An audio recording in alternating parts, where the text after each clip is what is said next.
I'm excited about discovering something new. I don't go in with the idea that I got it all figured out. There's another energy across from me or around me that's on that set that I may not be familiar with. I have to be open to whatever that energy is so that I'm in the same world.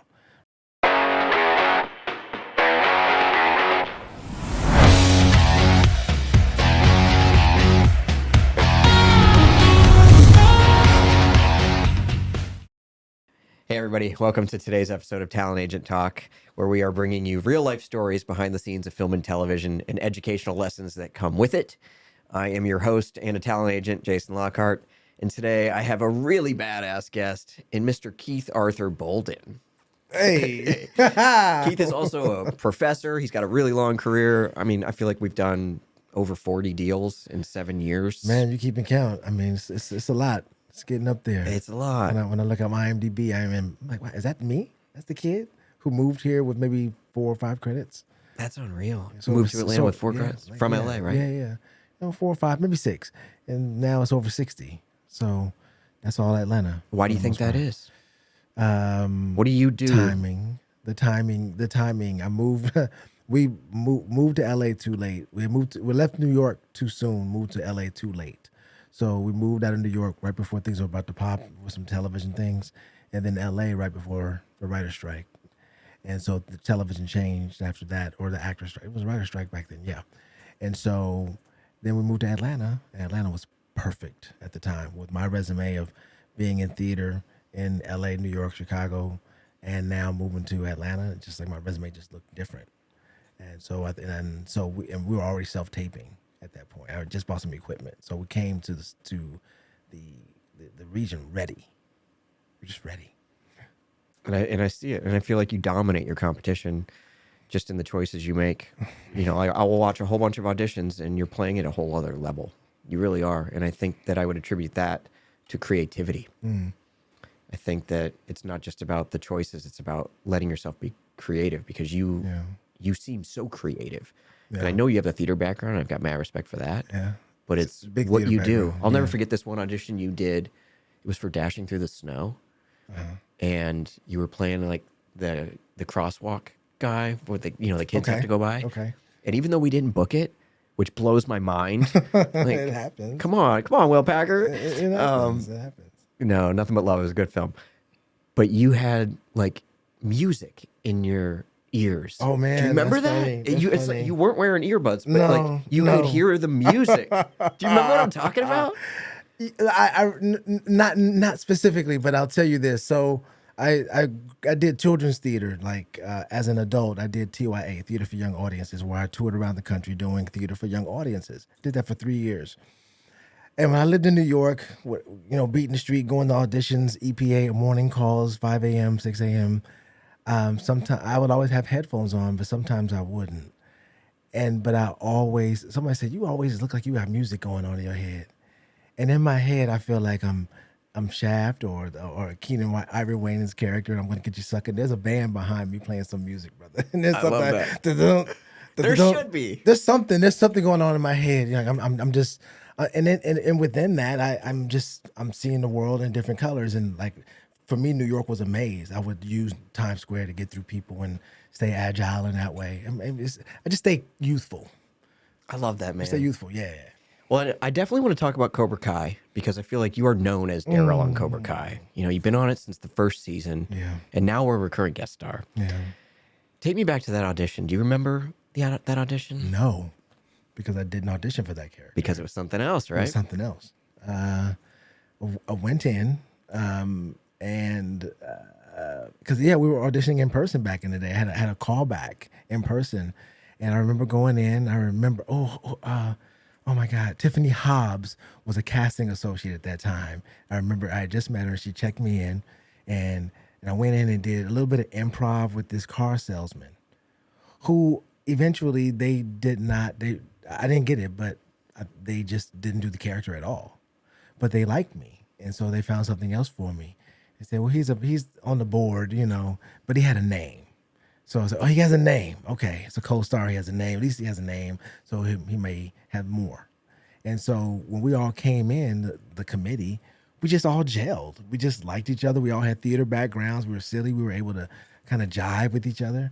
And from our camaraderie, I believe they were able to write more script for us, like more banter for us, right?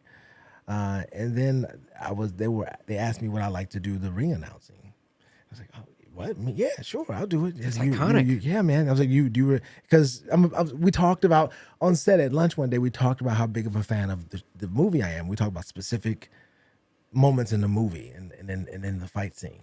So I don't know if it came from that, but I was just being conversational, right? And so and there were things in that script that mirrored the film. And so because I had that cadence, it was cool. But you brought yourself to it. Daniel LaRusso's gonna coach. Daniel LaRusso's gonna coach. I remember that moment. It was It's kinda cool. almost the same line from It's cool. 1984. It's cool to book things that you're a fan of. Do you remember the moment when we talked about you booking it, when it was solidified? No, you do though. Remind me. I just remember being really personally excited. Yeah. I remember, we were well into our way and thinking like this show is going to be very high profile. I'm personally connected because I've just been friends with Marty Cove a long time, and getting you in there felt personal and exciting. Yeah. It was, man. And then when it switched to Netflix, it just became something really different. blew up. And when they invited me to come to LA for this, they were doing Netflix as a joke, had a Cobra Kai night, and they invited me to come and introduce like the crowd. I was like, what? What a compliment. Yeah, man. Then come out and people were like, oh, Dara. I was like, oh, man, what really? Oh, it was, I felt it was chills, and I got to say it's karate time. It was cool. Yeah. Well, do you feel like, now we're like going into the final season and maybe you'll come back? I'm not going to spoil it for anyone. Don't spoil it. Don't spoil it. But if you've ever watched the cadence of the show, it has to end with a tournament. So make of that what you will. If you're an actor, great news, because our virtual actor summit is coming up quickly. It is going to be September 6th, 7th, and 8th.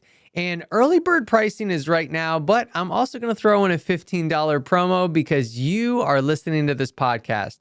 If you're an actor that's wanting really solid strategy and tactics to move your career forward, then this event is going to be for you.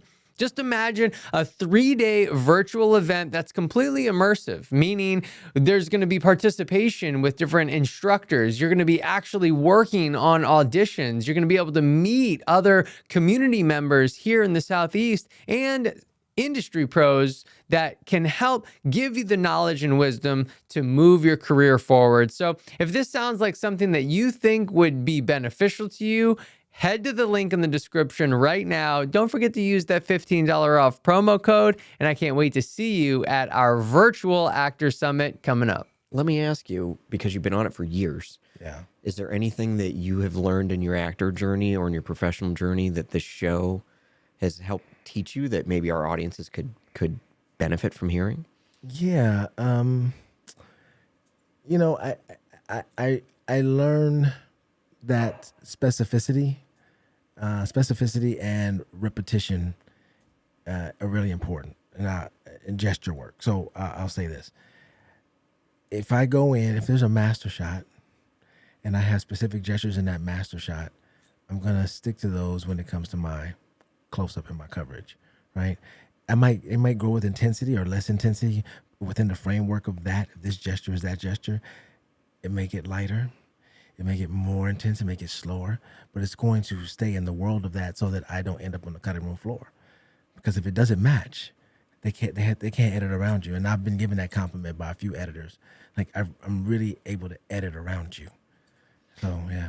Do you know what else I hear about that? And this is, I think, a true testament to why you always get and deserve overscale. You're not a beginner actor. A beginner actor, or someone maybe even in their first few years might not realize the importance of like holding the spoon all the time because they're too nervous or they're thinking about saying the lines or trying to feel something or connect. Yeah. But you're thinking all of these things and doing that and executing, which makes your value go up. That truly comes from your experience. I appreciate that. But it's also discovery. I'm also excited about it too. I'm excited about discovering something new. I don't go in with the idea that I got it all figured out. There's another energy across from me or around me that's on that set that I may not be familiar with. I have to be open to whatever that energy is so that I'm in the same world, right? So you just have to be open. I've learned that. Is there anything that you've learned from an actor that you've worked with? Anyone really special that you either looked up to or grateful that you had the experience with? I mean, the list is pretty long, but And this is pretty long, man. I mean, I learned something from everybody, right? I mean, but you know, this film I just did, the great Lillian Hall, with Jessica Lange, to see a woman of her maturity, you know, of her stature, of her of her iconoclast, right? Be humble and take direction and want to go over lines and want to read it until we get it. And being gracious when it's my coverage to stay there and give me the lines and not send somebody else in to read it with me, man. It was great. And we jailed, man. I was working with a legend, you know, just she and I on a whole day was my first day of shooting. Right. You know, man, I always bring my wife up in conversation because that's my life. Right. So we were just talking this morning about how far we've come, you know, just take stock of where we are. And when we used to live in Brooklyn and dreaming and yeah. And you're toe to toe with Jessica Lange in a movie Yeah. that just came out. Yeah, man. And Yeah, I it's know cool. we- It's cool. yeah. It's cool. It's I know cool. we text the morning after, but like you really were fantastic in that film, man. Oh, thank you, man. And you made it look easy. So like I don't know what was going on set. There, you know, It is easy. 100 plus people probably standing around, and it's just the two of you. Very delicate situations. It's And easy if you see the humanity in the other person. If you don't make it something other than what it is, it's this moment. Be in this moment. Don't think about the next moment or what this might do for you. Be in that moment. And so yeah, I in that moment I'm present. I'm not trying to take pictures. I'm just in that moment. it's beautiful, man. Yeah. Appreciate Well, let me you. ask you. So you know our journey is going to continue from Yeah. today onward. Is there a dream role that you have, or anything specific that you would just really love to play? Yeah, I want to, and I've done this has happened in my career, but not at a certain level. It has. I've led a couple of films, short films, and my first film I was a lead in it. But I want to lead a film, right? I'm a character actor with leading man looks, right? So I transform. So a lot of people don't recognize me. I don't want to be that recognizable, but I want them to recognize my work. And I think with that comes repetition. So series regular, that's not necessarily number one, number two, but in a series regular, so that I can bring what I bring, what Keith Arthur Bolden brings to a set. Nobody else can bring that. I'm not Only one of magical, you. but I create magic, and it's only one of me, man. You know how I am, man. So I just want to experience that, and I want you know, detective stuff, comedy stuff. I've done three camera sitcoms. I do it all. You know, I'm transformational. So Yeah, you're I would working like to- Hill I would love- House. I would love to do comedy too. You're so good in The Haunting of Hill House. Yeah. The Miss Pat show. you Miss know. Pat, that comedy, Come on, man. crushed it. Come on, man. That was an exciting booking, Yeah, too. but that was a day before booking. Day before, you were Yeah, ready. Yeah, You made it happen. Yeah. In a big role. Yep. That's what a pro does. That's what a pro has to do. You know. I appreciate you, man. You know my career better than anybody, so Yeah, I mean it's ongoing. yeah. Well, you know, if you have or haven't seen the show before, you do, or you will now know that you get a free car for being here. So I want you to. This bag is from Sarah Carpenter. I want you to reach your hand in there without looking, watch the mic, and pick out your car. Oh, hey, what? See what you're gonna get. Let's see. Oh man, I guess your car. Don't you What'd have you one of get? those? You got a Tesla. I got a Tesla, I baby. was wondering who would get the Tesla. That's what I got. The Model 3. That's cool. That Yeah, suits you, man. The white one, the white sexy. Ah. Well, thanks for being here, man. Really Oh, appreciate man. it. Yeah, man. Of course. Thanks for having me, man. Of course. And thank you to all of our audience for watching. I hope you got something out of today. And if you have a story or a great booking that you would like to pitch to us directly and be a guest on the show, please do. It's talentagenttalk@gmail.com. Again, that's talentagenttalk@gmail.com. Thank you to Jesse Milanowski and Get Seen for producing our show. Thank you for watching. Thank you to Keith Arthur Bolden.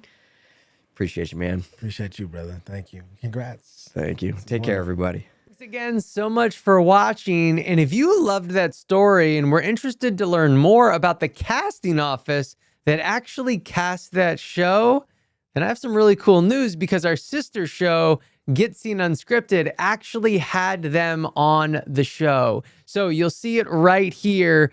Do not miss that episode. Over an hour on one-on-one with that casting director, talking about things that they like, don't like, to help give you the edge in your next audition. So thanks again so much for tuning in and watching. Make sure to subscribe if you haven't already. We'll see you on the next one.